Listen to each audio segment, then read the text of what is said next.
Hi, I'm Austin, and this is the Hork-Bajir Chronicles.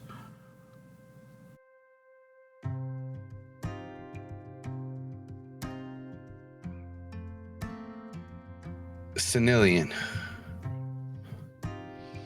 You enter into this mist, and as you drop down even further, you can see that there's cliffs lining the walls. The ground is covered with mostly rock and dirt. There are some patches of grass, but there's rocks or stalagmites shooting up out of the ground. There are some trees that are along the walls, growing out of the cliff sides, and you see this mist flowing all around you as you shoot through. You hear strange noises echoing throughout this crevice, hisses, distant growls, low screeches, louder than you could hear before as you were up there. More sounds even. This place feels uninviting. Roll me a perception check as you shoot through. Just in case you wanted to know. Hearing and smell. That's right. That's how I know this isn't a bird. So 16.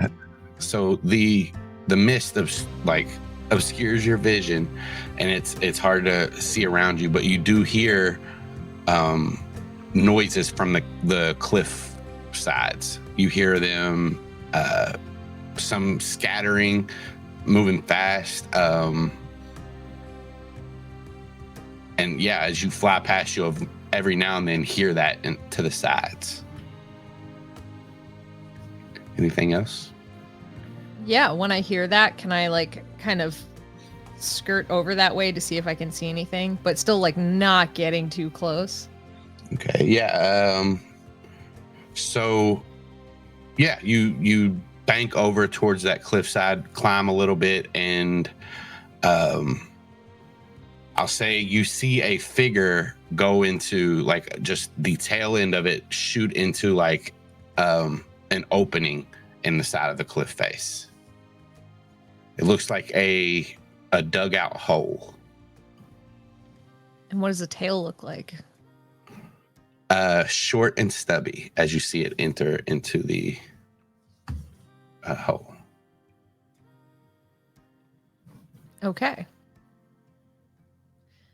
Yeah, he'll keep flying kind of around. If there's stalagmites, I'm imagining it they're coming up very high and he's weaving in and out of them. Okay. Yep. So yeah, I think he'll just keep doing that right up to the 5-minute mark, and then right before that 5-minute mark, turn around and trace back the way that he had come.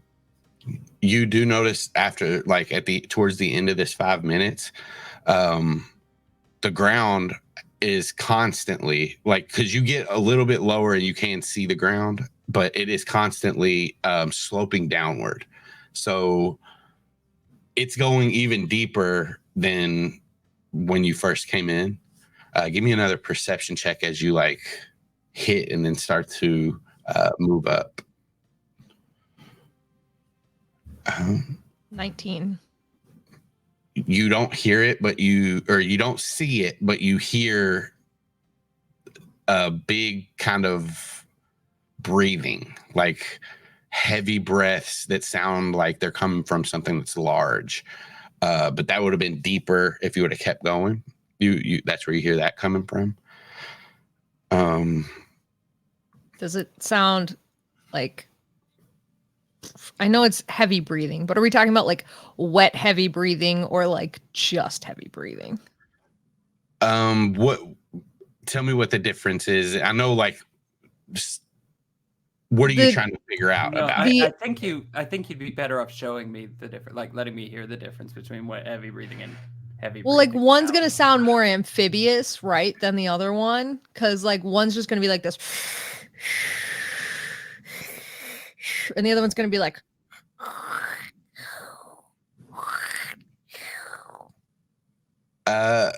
You asked for it, Tim. Not give me a nature check. Unless you have Sure. like something else you want to argue for, like figuring out what this kind of breathing is. Give me a moist check. What about a survival check? How would you like that? Need that. I'll give survival. Okay.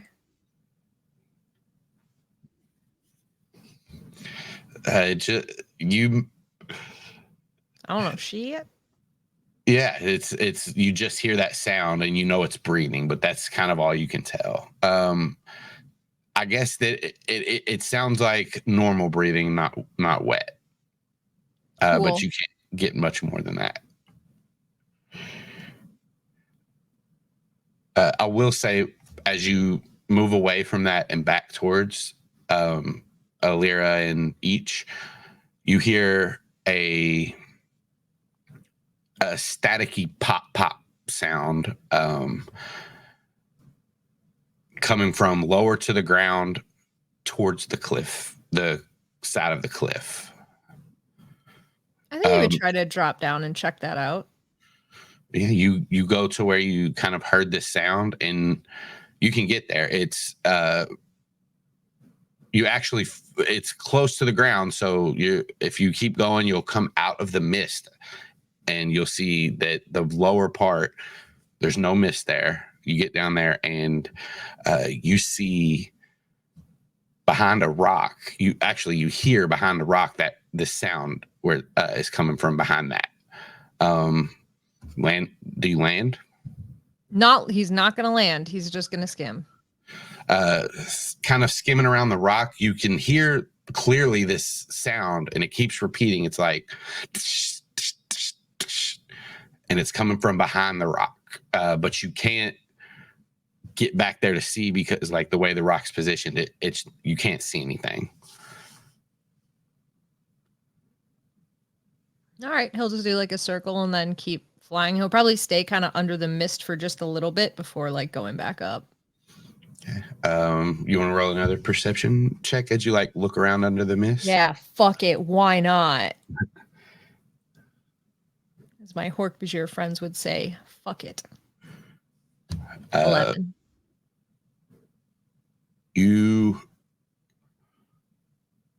An 11. Well, with hearing. Yeah, an 11. With hearing. Yeah. Yeah, like, Austin. Hey, Austin, I get advantage on these rolls. Did you know that? You don't see anything. I'm just saying I get advantage on these rolls.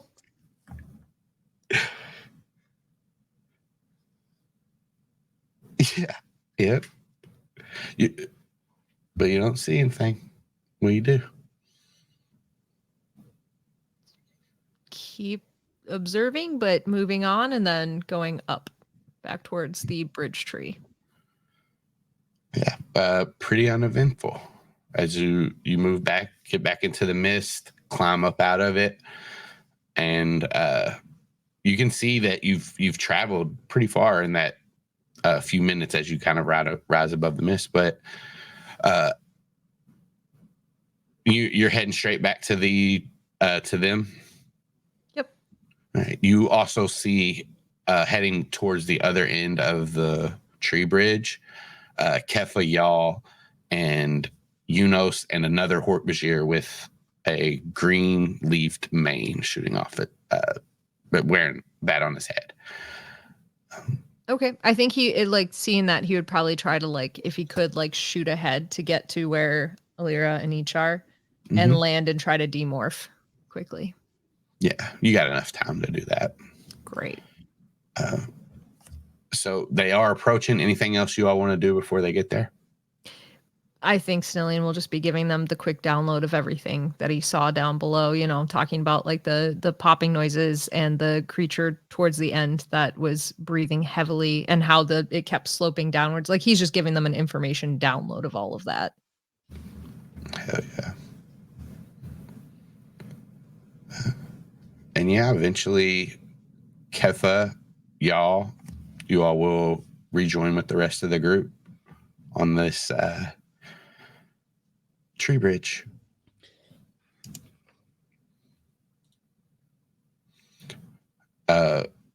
as you approach, first he'll see the Andalites. He'll look at him and say, "Oh, I see what mean."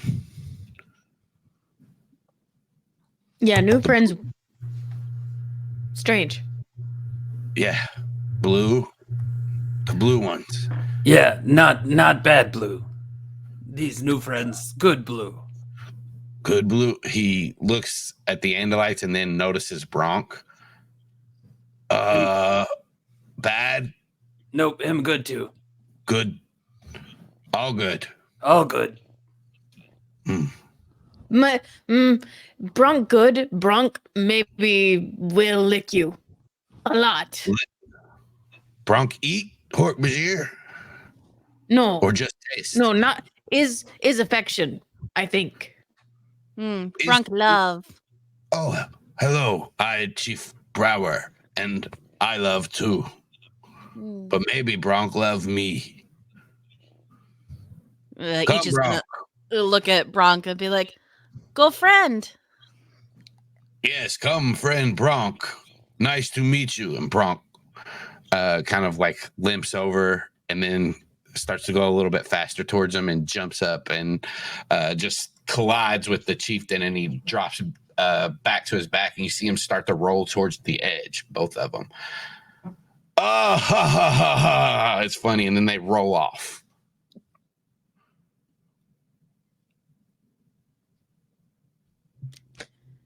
Keffa's gonna grab y'all and run that way. I'm assuming, like, isn't that kind of like normal play behavior for the Hork-Bajir? Like, we play in trees. It is. Okay. And as you all get over there, you see that the chieftain is hanging from a branch by his legs like he was earlier. And he's like holding Bronk and just like holding him close and scritching on him.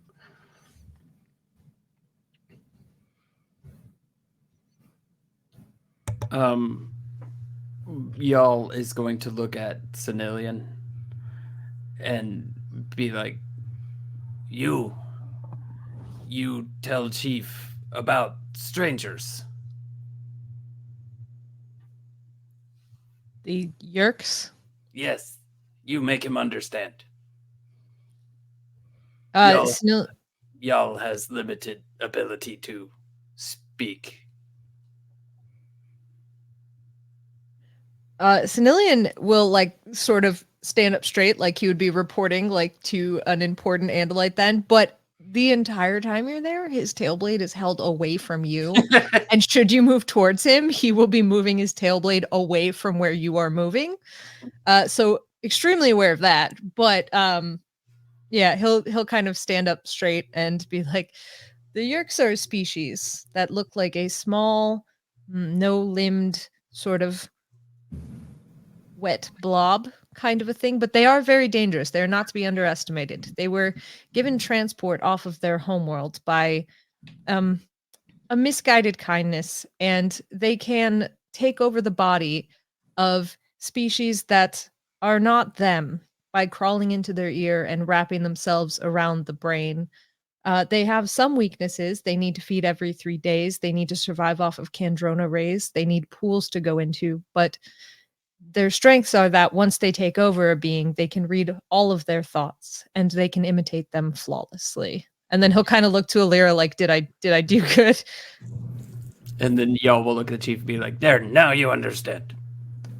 The chief will like look to y'all when he says that, and as he's like hanging down off this branch, he'll like look at you and then look back to Sanillion. Sanillion, give me a charisma check. Why on earth? This might not be so bad. I mean, okay, thank God it's not that bad. If your persuasion's higher, I'll give you that. It's the same. It's fine. I immediately am like, oh God, because Savannah. So I'm like, I can't do charisma. He looks at you kind of blank for a second, and he says, you say a lot of words. Never here before. No understand. But sound bad. And he looks to Keffa. He say, Keffa, y'all save Unos. And then he'll look back to Sanillion and he'll say, you trust? And he'll point to Sanillion. New friend. Together.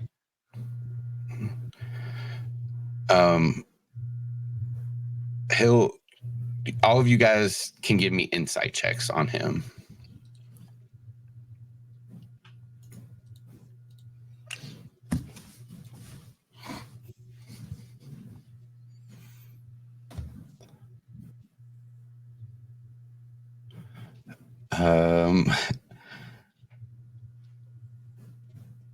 Keffa, you are kind of focused on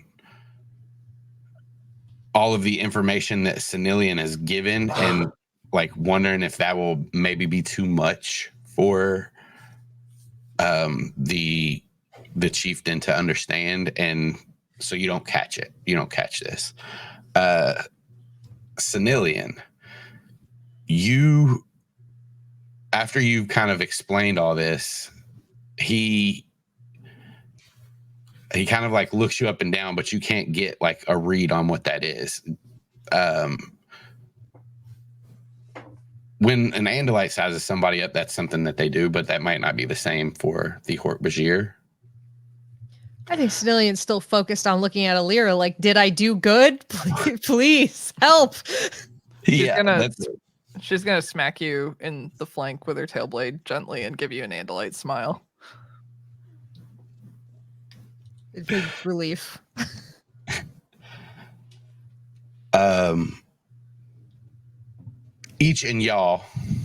Y'all each notice that Chief Brower seems to be on the fence. It looks like he's more leaning towards helping. It looks like he needs like a little bit of a push. Ilira, you see that as well, and he also cares a lot about his daughter, and you can kind of tell that by how he is just ecstatic that they helped him and willing to do anything for the people that did help his daughter.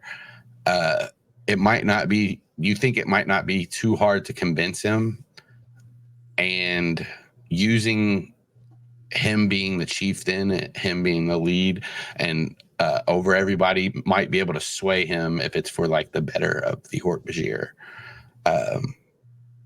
But he still doesn't seem completely convinced as he's kind of mulling this over in his head.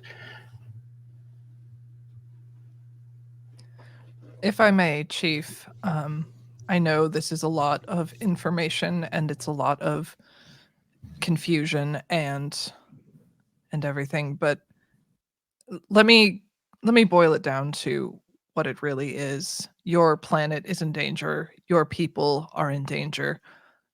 If the Yeerks take over, they will enslave every last Hork-Bajir. They will enslave you. They will enslave your daughter and your people. And you will not be free to move your own limbs, to swing in your trees. They will control you, and they will ruin everything that you've built here. Kaycie, if you don't already have inspiration, go ahead and take it. And before she makes this check, is there anything anybody else wants to do? Yeah, I think Keffa hearing this. No, you go ahead, y'all. Oh yeah, he in classic, amazingly eloquent fashion. Y'all is just going to be like, "Yeah, they bad." Fuck yeah, new friend. Yeah, and then Keffa's gonna laugh at that a little, but she's gonna get somber, and she's going to turn to the chieftain and say, Keffa not know Keffa not know if Dad okay? Keffa know almost everyone gone. But Hork-Bajir together. Strong. Okay. I'll leave this up to Jenna and Kaycie. Either one of you can roll the persuasion and give the other advantage, but only one of you can make the roll. That is so much pressure. What's your I'm not. Yeah, I have a 1. Spin. Oh no. You got this. Sarah? I got this. Yes. We'll see. All right. Thank goodness for that advantage. He looks to y'all, looks back to Ilira, looks to Keffa, does the rounds. And then he looks to the trees and the branches that hang over. And he is like kind of swaying back and forth as he's still hanging down on this branch. And you see he kind of like starts to nod and lifts himself up and pulls himself back up onto the tree branch that you all are on. And he says, I help. We help. We swing free. What do?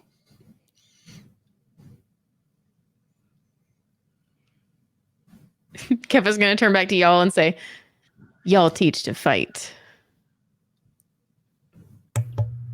Y'all beat grins. All right, I think like we're not cutting the episode. I think that's a good place to like cut the scene and we move you all to the village and kind of get started. So this village is it's a forest all around. Like I said, this plateau sits higher than the other plateau that the bridge, the tree bridge, lays across. So is there anything you guys want to do as y'all is teaching different Hork-Bajir, to start fighting? What are the rest of you doing? I think Sanillion would jump in with y'all and help teach them, like teach when he could, but like also just offer as like a sparring partner or, whatever he can do. Okay. Real quick, Ilira and Sanillion roll intelligence checks. Why are you so rude to me tonight, Austin? You know that like y'all is all in for the help with the Andalite and stuff and getting to learn more from the Andalite too. So just we're gonna do, basically I think it'll be a fun time to do a little montage. But before we start that, I'll say that both of you, the Andalites,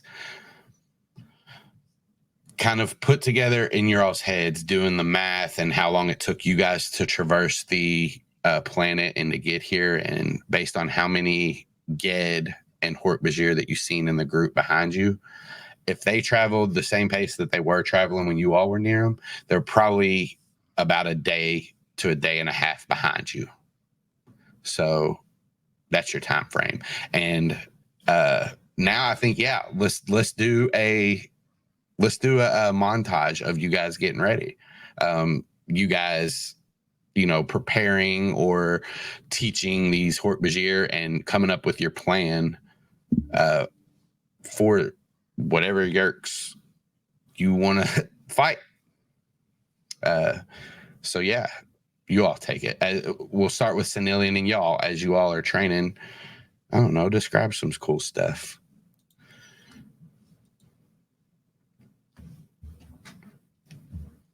Do you got stuff? No. Okay. Well, I think for the first part of it, Sanillion would be watching what y'all was showing them to learn.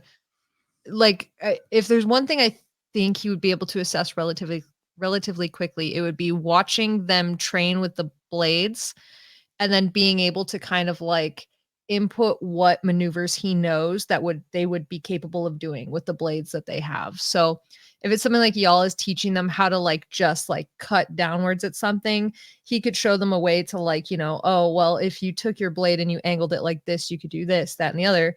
This one I don't know that I can do, Austin, so you may have to cut me out here, but I think that another one that he would show them that I'm not even sure if they've comprehended yet would be taking the flat of your blade and hitting somebody with it to knock them unconscious. Like, so that's the sort of explanation of like, you will be fighting Hork-Bajir potentially. Here's how to knock them unconscious. So I do feel like just to sort of like a lot of what y'all would be teaching would be punches and stabs, and there'd be a lot more like slicing and whatnot taught from the Andalite.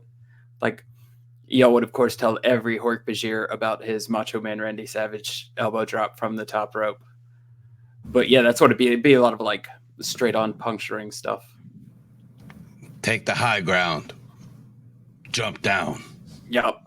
Mm-hmm. Yeah. Hork-Bajir heavy. Yeah. Heavy curb or Hit by Hork-Bajir, not have a good day. no.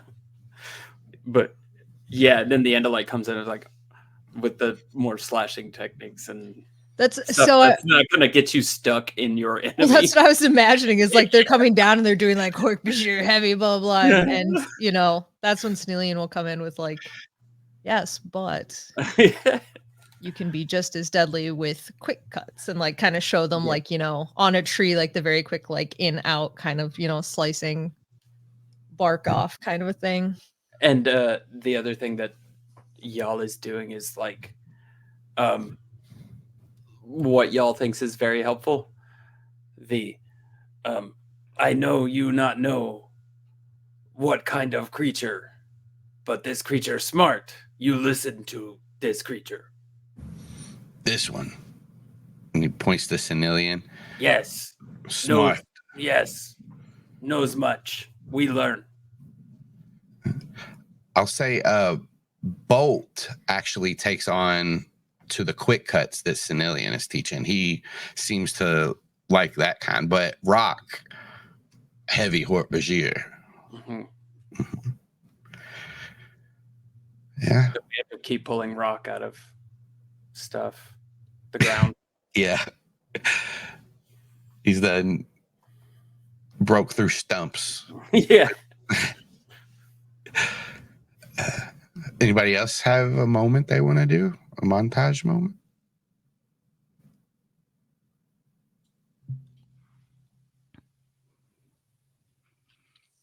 So I think each would go to where they're finding, like where they would be harvesting and planting stuff, and probably either if they didn't know how to make healing salves, like teach them how to do that, or just kind of be like, hey, we need to stock up. We need to make sure we have more of this ready.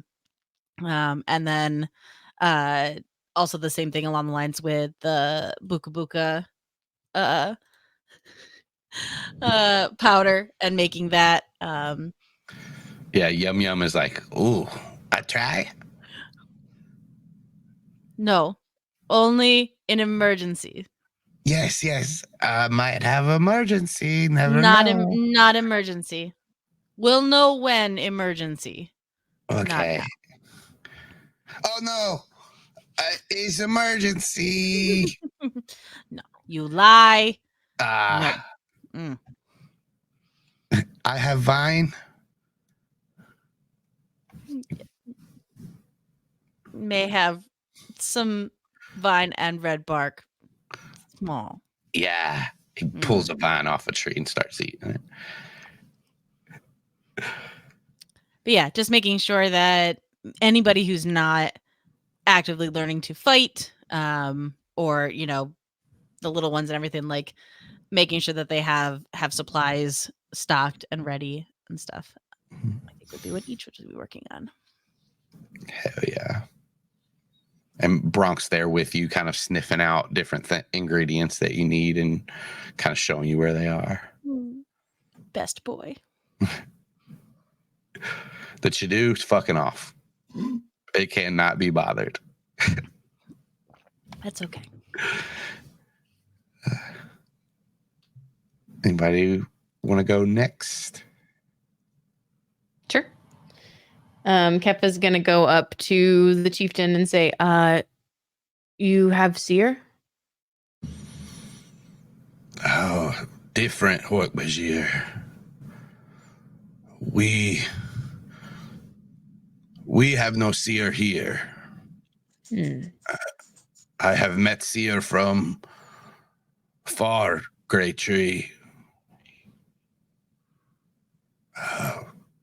Many star and moon ago.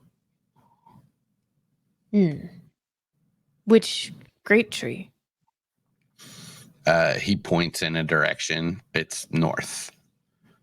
Far. Cool. Towards edge of forest.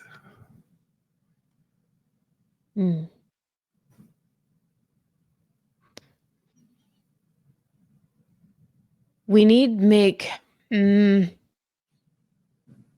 make hard for strangers to get here.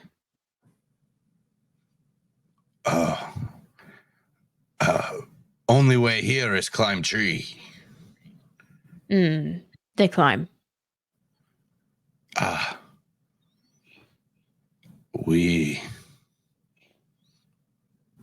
What we do.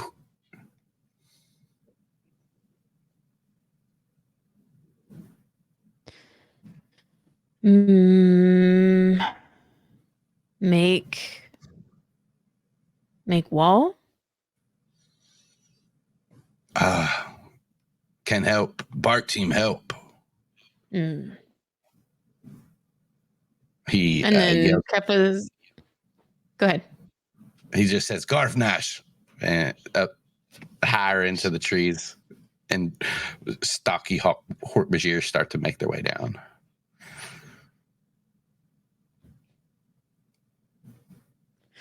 Sweet. Yeah, Keffa's just gonna guide them over to like where the tree connects on the settlement side, and start trying to help them figure out how to build this wall. Yeah, they have some techniques in all Hork-Bajir kind of grow up learning it, how to strip the bark and even use some of their blades to cut the trees down and kind of split them how they need to. It does take some work, but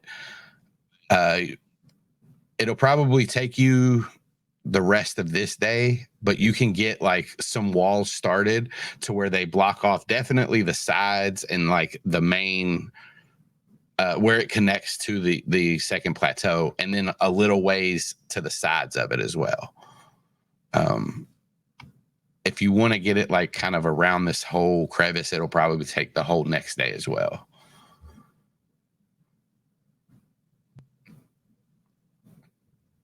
No, I think she's. I mean, she can leave them to do that, but I think that she's gonna go off to start like scanning various things around. Okay. Yeah. Is there anything in particular you're looking for, or you're just like kind of collecting information? Just collecting information for now. A lot of the trees you already kind of know about, just being a Hork-Bajir. There's nothing, maybe just a few different things, but it's like the difference between oak and birch. I don't know. There's slight differences. What are those differences? Color of the bark. Okay. Taste. All right. Well, you're not wrong. Okay. Feel. And age. Mouthfeel. Mouthfeel. And age. Yeah. Okay. Yeah. I'm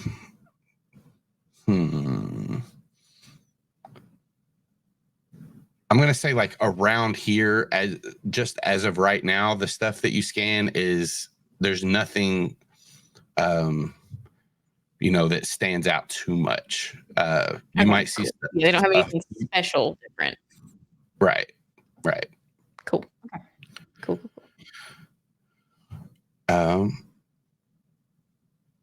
But give me a technology roll, which is Arcana.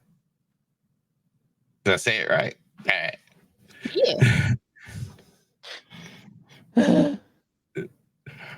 Yeah. Scanner's still working. Cool. Ilira, do you have anything you want to do? I have 1,000 things I want to do, but I don't think I can do them all. Well, you got like a day or so. Yeah, it's not enough time. I think Ilira just is still so curious about Father Deep, and she's like obsessing about it a little bit, and she's thinking about like everything that Sanillion told her about like the staticky sort of thing and like the deep breathing monster. And she's definitely torn between wanting to go down there and wanting to like not risk her life and stay with the people that need her. But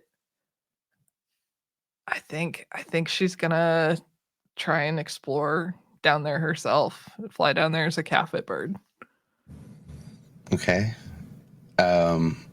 Are you letting anybody know? Is this going to be something you actively keep from them? I think she will tell Sanillion. And yeah, she's gonna go up to him and hand him the shredder.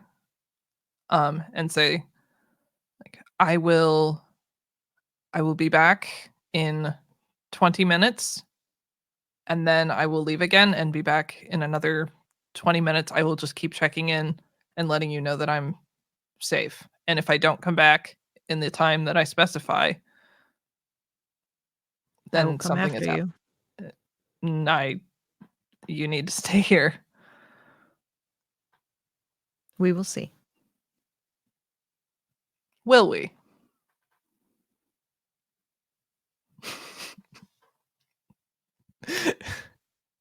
She smacks him with the flat of her tail blade and says, I'll be careful, so we don't have to worry about this. Good. And then she'll morph and fly down there.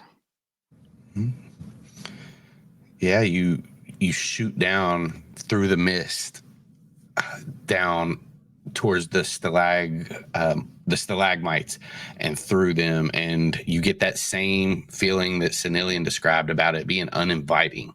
It does not feel like your body's telling you don't want to be here. This mist is just not pleasant to you. But yeah, you keep moving. Give me a perception check.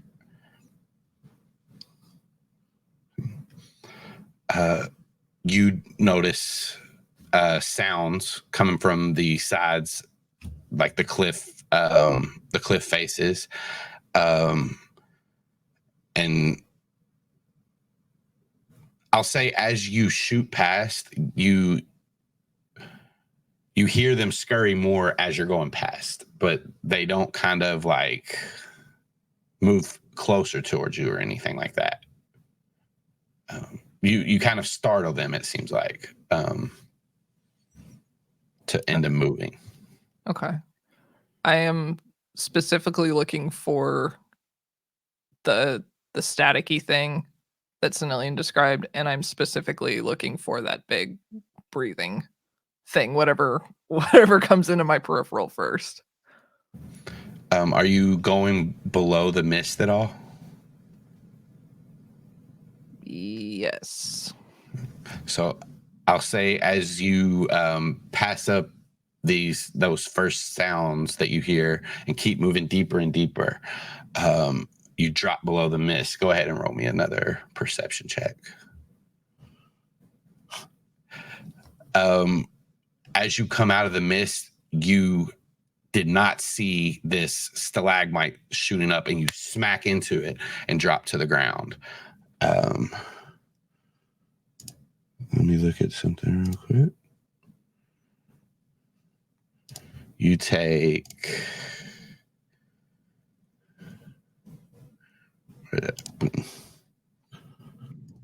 That was way too many. Don't take that. Just take the first one. 2 bludgeoning damage, and you are prone on the floor of Father Deep.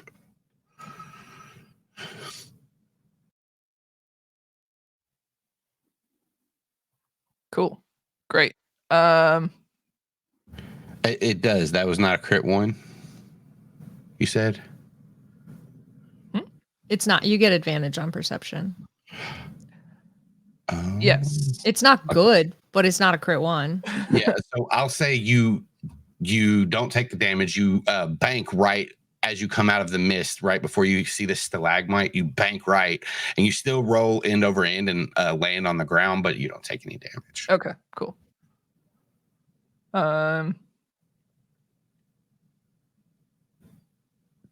Get back in the air, I guess. As you kind of like stand back up and you go to spread your 4 wings, you hear the deep breathing noise. And then you see a figure probably 30 feet away from you, lying on the ground, breathing heavy as it sleeps.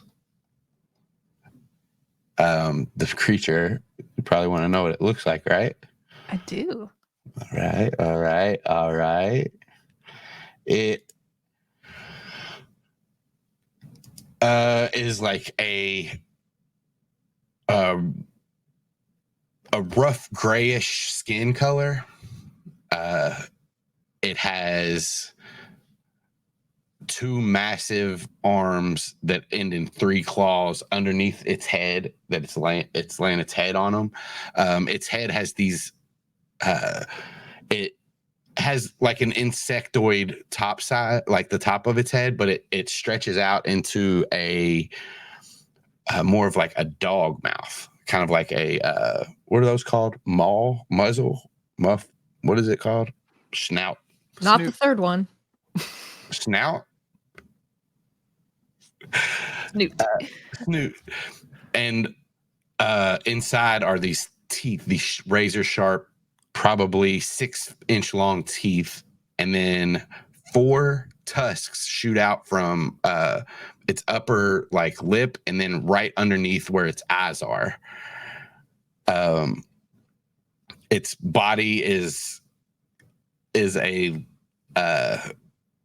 long and slender, and its legs bend back. They actually bend back, not like a wolf's bend back. They actually bend back, and the ankles do like the wolves.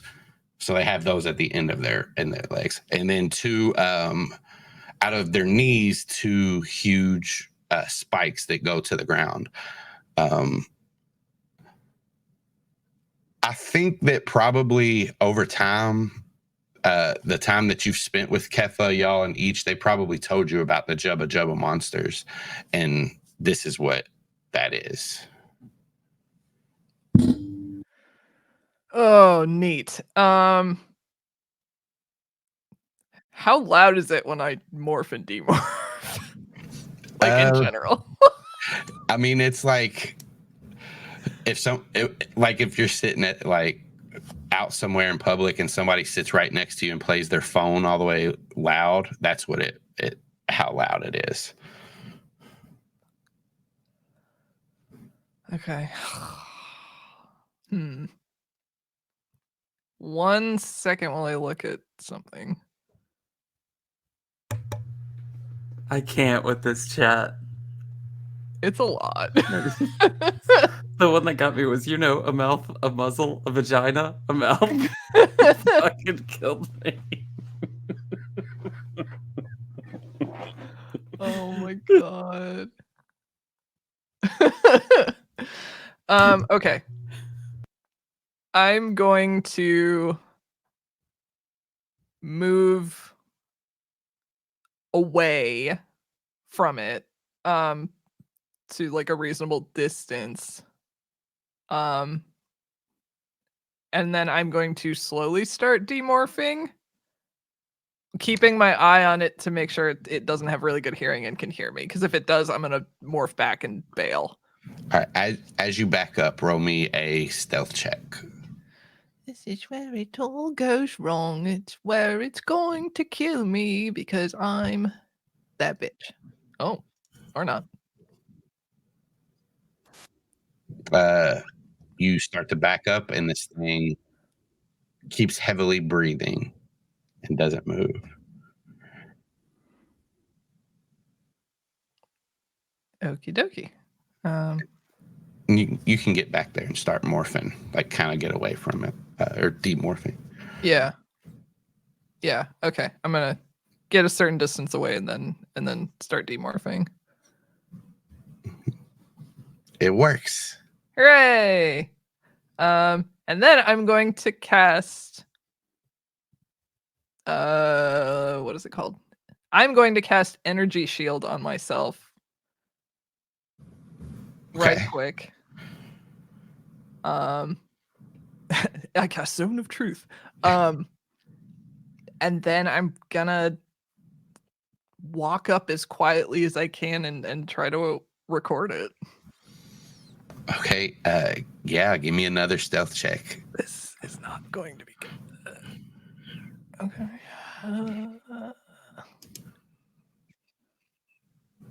Oh, thank God. You creep up, and you're probably a foot away from this Jubba Jubba monster, and it is still sound asleep. Cool. I'm going to touch it as gently and as least amount as I can and try to acquire it. All right. I'm Or going to say record this. it. This is the last stealth check you have to make. Okay.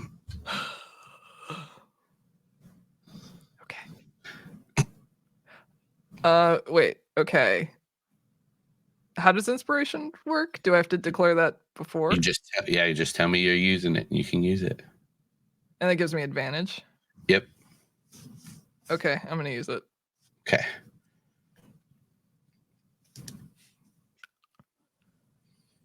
Oh, thank God. Your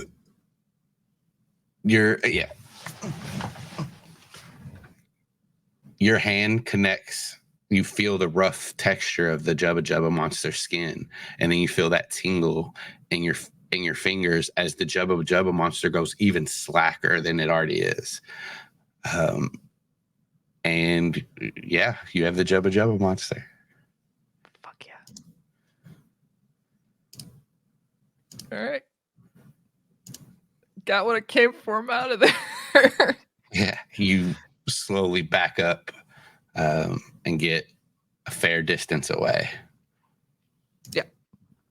And then Roll another perception check. I thought you were gonna say roll another stealth check. And I was like, Austin, you promised me.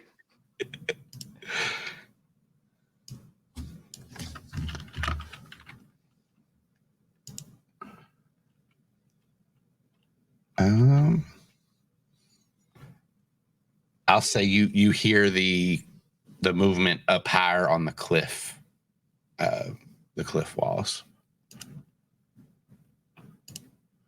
But yeah.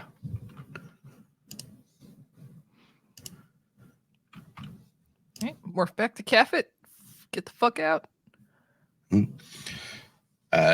take off back towards where you came from and start to climb up. You enter into the mist. Give me one more perception check. And you should see the Jubba Jubba monster now for you.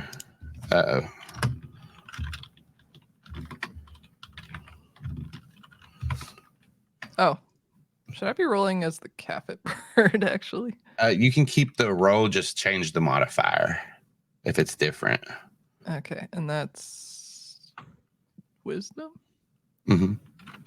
14 plus 2. Yeah. Okay, 13 plus 2, 15. 15. Okay. As soon as you break the mist and get back up into it, you hear a faint. Oh! I'm gonna get that. It's coming back down from below you. Yeah, I want to fly back down and get that. Yeah, you can hear the same thing that Sanillion did. You go to this rock and you're kind of flying above it, and you just hear the sounds, but you don't see anything.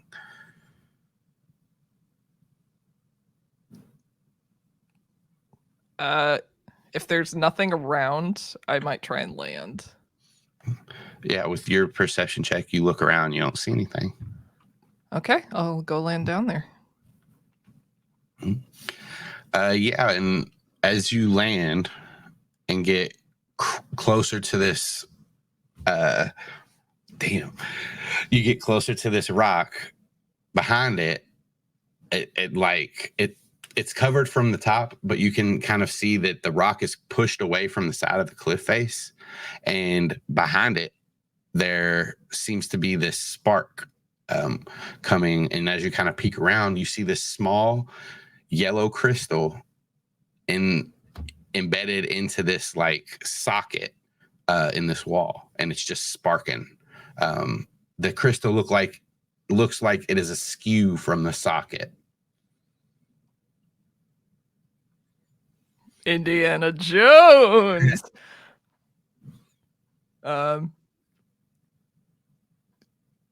I mean, does so it looks like it needs to fit into a thingy? Yeah. Yes. Into the stock. Okay, cool. I'll try and move it with my little bird claws or beak. Yeah.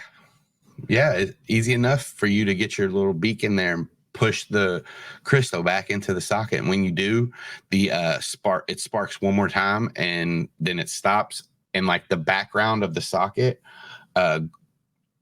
glows like a soft yellow.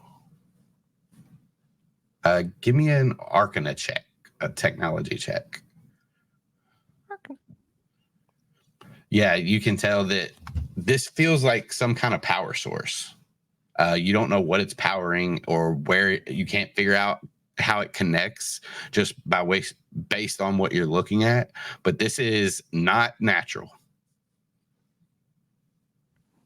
It's unnatural. Okay. And it's alien? Like it's I will say the backing is illuminated, but it is like a flat surface. And it's built inside the rock face. So it's like rock all around, then like a flat surface with a crystal in the middle that illuminates a soft yellow.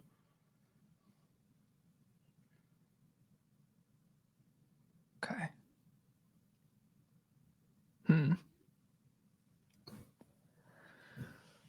Okay. But there's no like sign of a door or anything. Nope. Okay. And I can't remove the crystal from the. Do you want to take the crystal out with your beak? Yeah, I kind of do. You pull it out, and there's a spark, and the that flat surface that was illuminated yellow is not illuminated anymore. Okay. I'm gonna take it with me back to camp. Yeah. You got to book it back up through this mist and back to the camp because you're almost at your 20 minutes. Yeah, as soon as I get within range of thought speak, I'm gonna be like, Sanillion, I'm fine. I'm sorry, I'm late.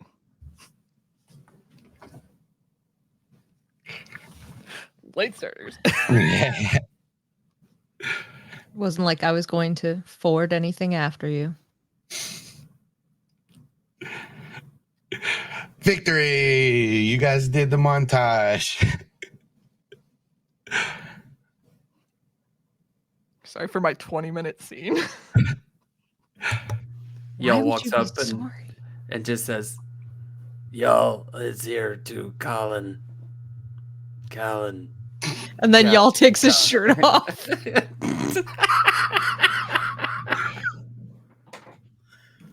So, Chief Brower, if he need any of you, he can call on you. That's Cap. I was trying. I was about to say it's hard. It's hard. It It is. sounds good in your head, and then you try Yeah. to do it, and you just lose it. Fucking failed, man. Yeah.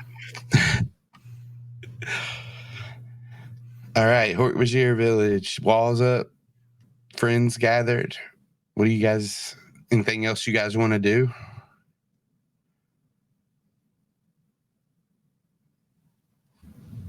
I mean, I want to show the crystal to Sanillion and probably the chief and Keffa and everybody, and just be like, does anyone know what this is?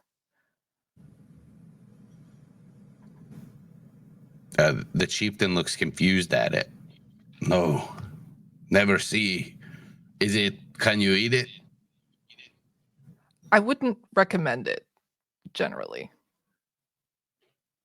Let's go with no. He goes back to help him build a wall. Like he's still there, but he's like looking over his shoulder into the conversation. Do we know what it is? None of you have ever seen this, anything like this. Okie dokie. I'll put it in my bag for safekeeping. How many fighters have we trained up? The whole Bark team, which is probably, we'll say 15 Hork-Bajirs, are all trained up. The 3 boys have been in the training the whole time, except Yum Yum. Yum Yum has been with each. So I guess the 2 boys and So about 20? yeah, and then there's some like other Hork-Bajir that have joined too. Okay. So, yeah. Okay. Then, and we feel like they're reasonably trained up, like we're ready for whatever it is. Okay. Yeah, you of course got your ones that have been doing better than the others, but Yeah, yeah, sure. I would say altogether you probably have around 40 that can fight off of a day's training. So Okay. Yeah. Then y'all is gonna go up to Sanillion and be like, okay, we teach. You lead now. And then just walk to go to join the ranks of the fighting people. I lead now. Yes, you in charge. I go fight.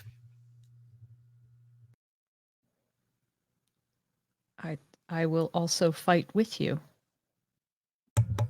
Yes, but you also tell what to. Oh, all right. Let's do this, I guess. And then, in a show of solidarity, he's going to turn around to the rest of the Hork-Bajir and just yell, I guess! And then jump in line and make sure that everybody knows that we're following Sanillion now.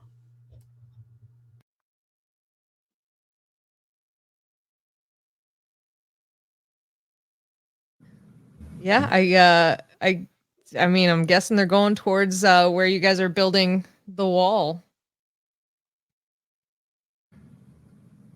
speaking of that wall, Keffa, do you have anything else you wanted to do with the wall, with the scanning or anything? Hmm.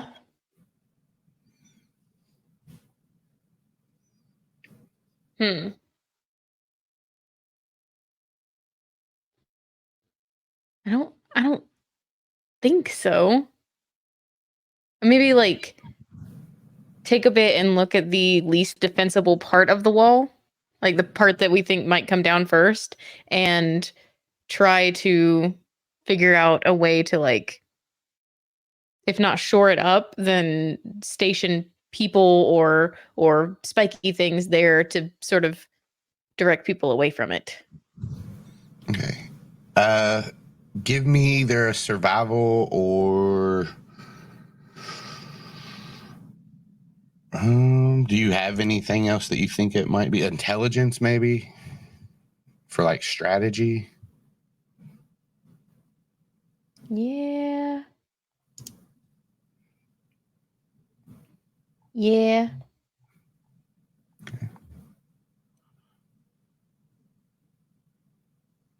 Yeah, let's go with intelligence. Okay.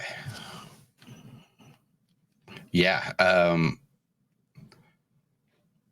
So you know that, like you've already seen that pinch point of the tree bridge is where the Ged are going to have to come, especially since you've built this wall. The wall extends out probably 50 feet both ways. So like 100-foot wall pretty much that will keep definitely people from getting across the bridge. Like they're going to have to break the wall down to get through the village to get in that way. Hork-Bajir may be able to spread far and wide and get around the walls and jump over the trees. But with the defense of the Hork-Bajir that have been trained, that should help that. And you can kind of point out those spots and sure them up. And that's going to help you guys in your fight. If you have the big fight that's coming. Each, is there anything you want to do? I don't think so specifically. I mean, each is definitely not fighter. Yeah, I don't know. Maybe trying to kind of like pull anybody who has like their homes or their nests around the perimeter, like kind of try and bring them in so we're a little bit more centered, not near any of the edges and stuff like that. And yeah, I don't know. Extra like working with the family groups to extra protect the little ones and all of that. Yeah. Yum Yum helps you with that, and he kind of talks to the younger ones and he says, I've been out there. I saw the battle. I protect you all. So good, Yum Yum. So good. But Rock and Bolt have joined the fighters. So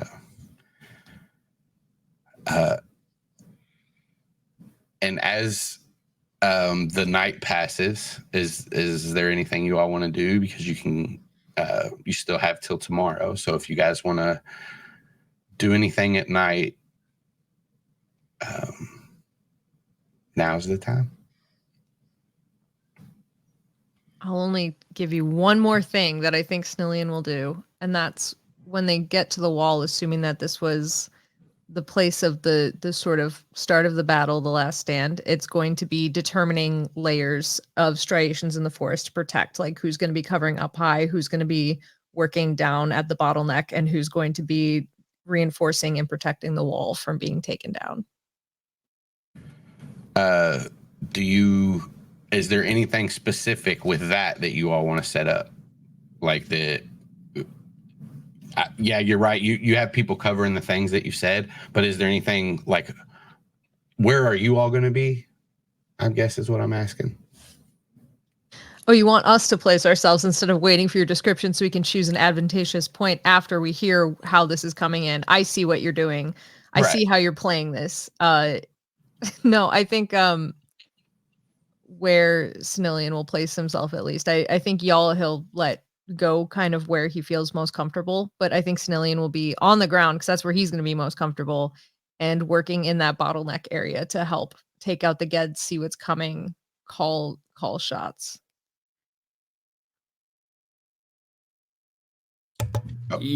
Wherever y'all feels like the front of the battle is going to be is where he's going to be. That'll definitely be on this tree bridge. Yeah. And that's where y'all will be out in front. Okay. I would say each is going to be, what would be like second wave back, the goal being if people were getting hurt pulling them back in, getting them back in, healing them, patching them up, and kind of rotating that through. So being that second line of defense. Hell yeah. Ilira.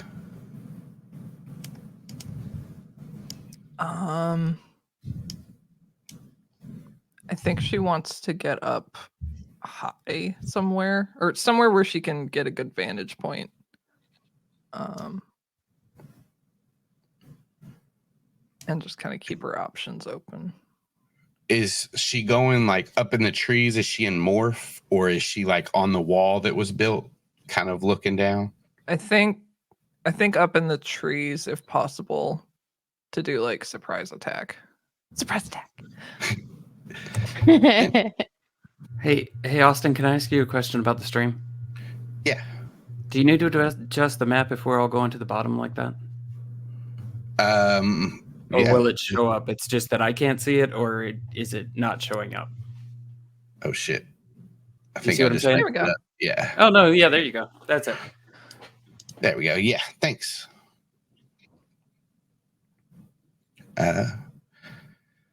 So Ilira, when the time comes, you can tell me what morph you're going to be in, because you still got a little while. So Yeah.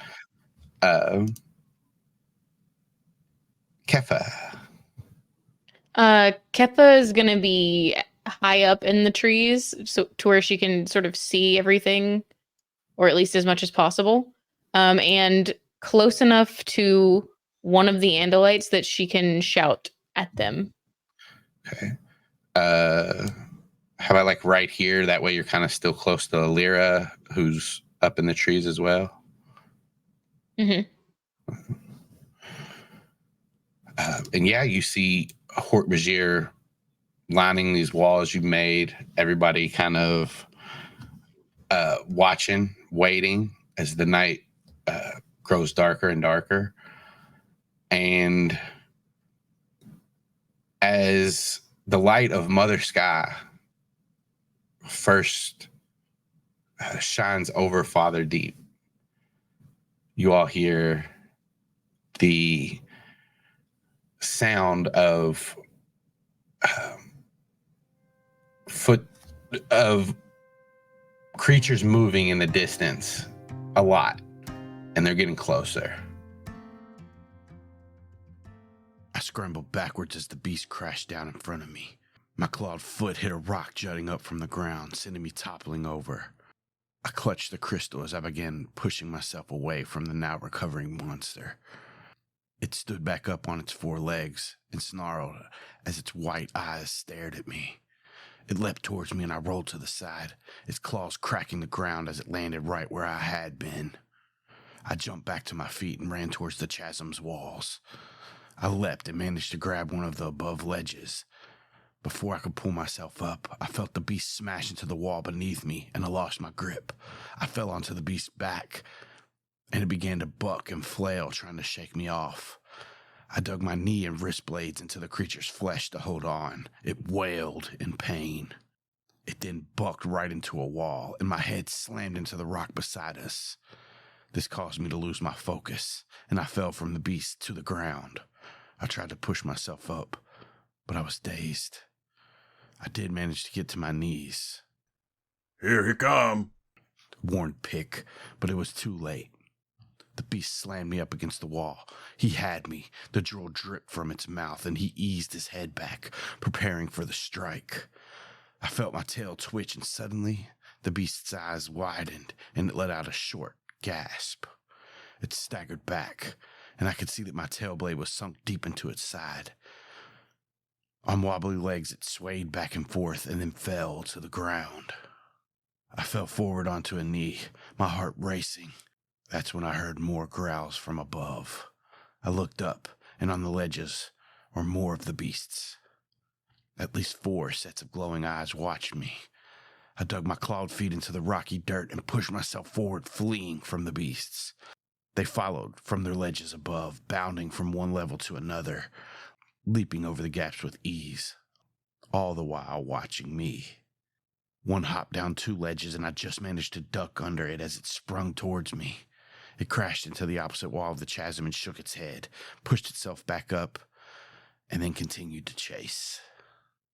Simtaf must leaving farther deep. Pick said, stating the obvious. I am aware, you fool. I'm trying to keep us alive. I shot back. One of the creatures leapt from a ledge to a stalagmite and then to the ground as the other on my level caught up to it. Now, 2 chased me from above and 2 were right on me. One of them lunged, but I managed to jump and grab the top of a rock jutting up just in time to avoid it, sending the beast skittering as it tried to stop. As I pulled myself to the top, the second beast sunk its teeth into the end of my tail, and I fell, crashing onto a log that must have fallen from the forest above. I gripped my claws into the ground and tried to pull myself away, but the beast lashed his head back and forth with my tail still in its maw and dragged me back. It pulled me as I desperately tried to reach out for anything, something, to hold on to with one claw. The other gripped the crystal tight. When I knew this was in vain, I whipped my long neck around to see the beast. I turned my body over so I was on my back and coiled my leg up.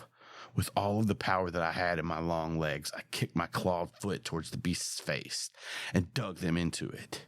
It let out a yelp of pain, released my tail, and repelled back. It rubbed its eyes with its front legs. I turned and saw 3 other beasts surrounding me now, stalking. I stood back up and backed away slowly, my wrist and elbow blades sticking out in front of me to provide defense. I remember how Pick had fought us and how he used an irritating noise he could make by raking the horns on his head. It was a sound he had learned that hurt when creatures heard it. I found out after infesting and searching around that it hits a certain frequency when done correctly that will rupture a gland found just inside the ear of most creatures. I reached up with the clenched claw hand and used my wrist blades to rake the horns on my head, and the sound echoed through the chasm. The beast's head shook in pain, and they began to claw at their ears for a moment. I had my chance to break free.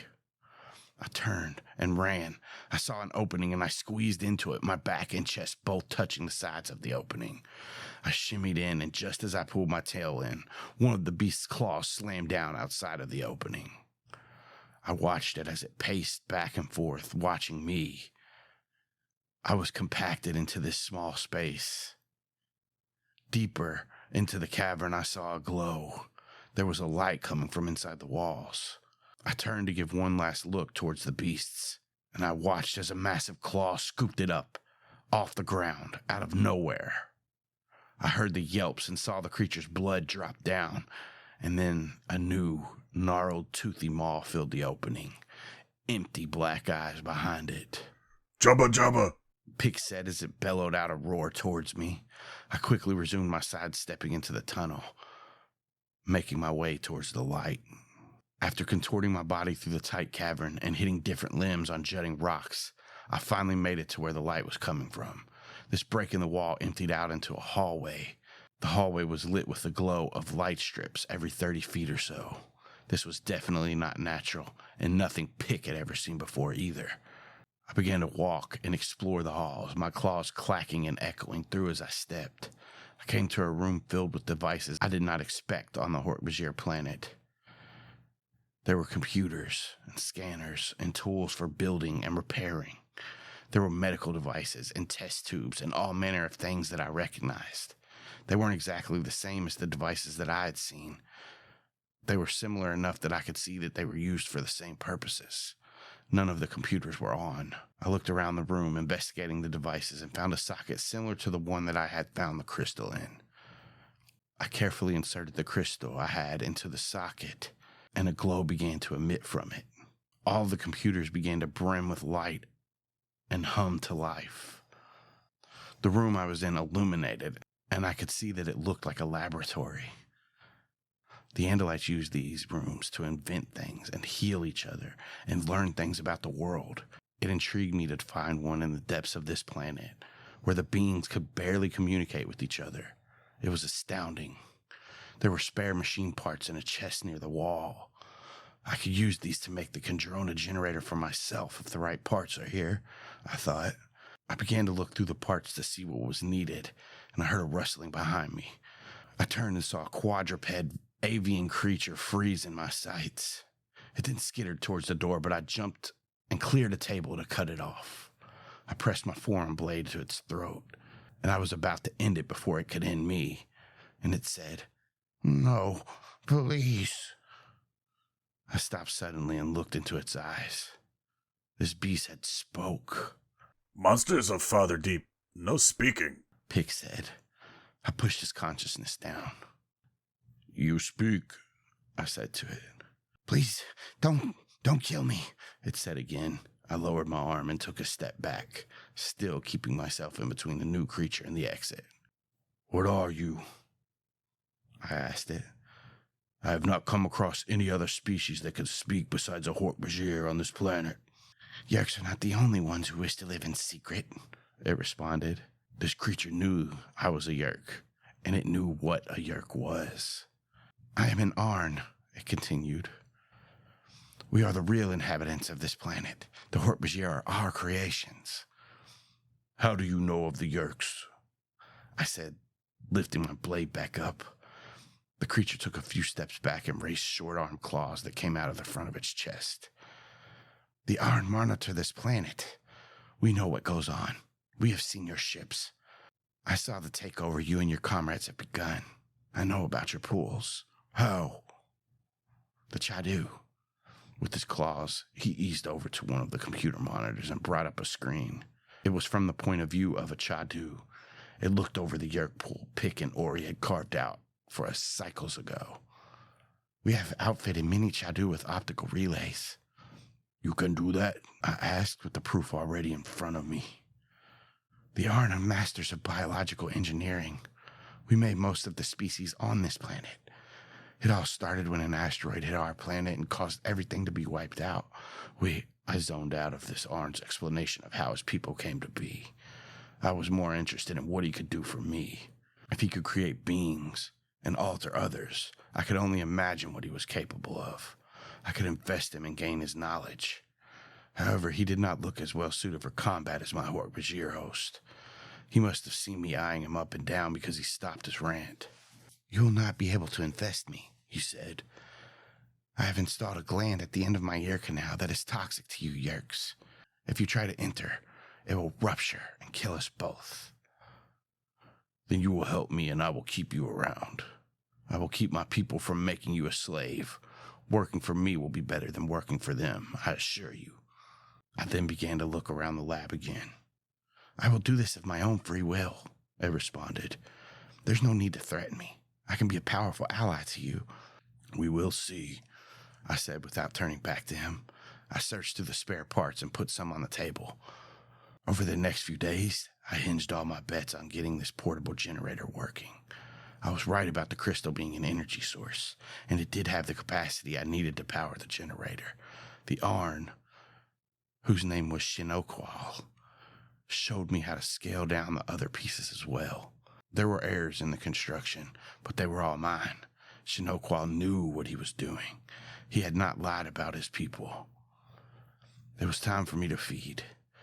There was no holding tank I could put Pick in while I fed, but to my surprise, Shinoqual had made a modification to the generator.